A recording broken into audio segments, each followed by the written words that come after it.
I refuse to comment kasi babagsak sa amin yung case. Tumanggi munang magbigay ng komentaryo ang Office of the Ombudsman sa mga inirerekomenda ng Commission on Audit at Department of Public Works and Highways na masampahan ng kaso kaugnay ng maanumalyang government flood control projects. Kasunod ito ng pagsusumite ng 2 ahensya ng sulat kasama ang audit reports na naglalaman ng mga irregularidad sa pagpapatupad ng mga proyekto. Ayon kay Deputy Ombudsman Jose Balmeo, dadaan sa kanilang opisina ang nasabing kaso, kaya nais muna nila itong makita bago magbigay ng anumang pahayag kaugnay nito. Until makita namin yon, wag muna mag-comment. I hope you understand.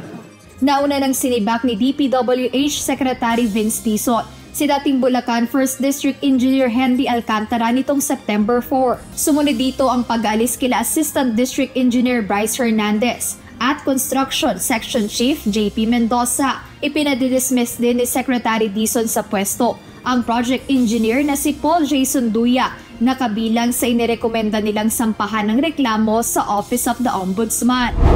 Bukod dito, nilinaw rin ni Deputy Ombudsman Balmeo na ang kanilang opisina ay hindi nakatali sa inilalabas na Annual Audit Report ng Commission on Audit o COA. Aniya maaari pa rin silang magsagawa ng sarili nilang investigasyon upang matukoy kung may sapat na basehan para magsampa ng kaso laban sa isang kawani ng gobyerno. There's jurisprudence that we are not bound. The Office of the Ombudsman is not bound by the findings of the Commission on Audit, with all due respect.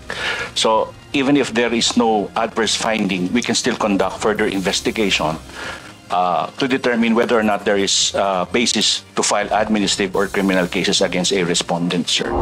Tinalakay ng House Appropriations Committee ang panukalang budget ng Office of the Ombudsman para sa taong 2026.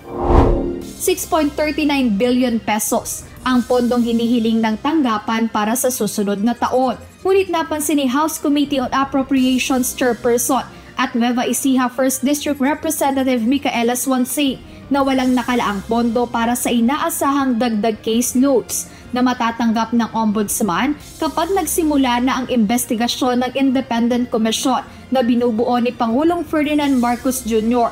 para sa mga anomalya sa likod ng flood control projects. Sa kasalukuyan po nilang rekomendasyon o panukala patungkol sa budget para sa taong 2026, hindi pa po na-factor in doon yung potential na pagdami o dagdag doon sa mga kaso na kanilang hahawakan bilang resulta nga po nung probe na gagawin po ng Independent Commission na bubuuin po ng ating Pangulong Bongbong Marcos patungkol po sa pag-imbestiga dito sa mga sinasabing anomalya sa flood control. Bunsod nito, binigyan ng Kamara ang Office of the Ombudsman ng 48 hours o 2 araw upang ayusin at maibalik sa komite ang dagdag sa kanilang naunang panukalang budget. Binigyang diin ng mambabatas na mahalagang mapaglaanan ito ng pondo upang mapabilis ang gagawing investigasyon at ma-convict o mapanagot ang sinumang dapat managot.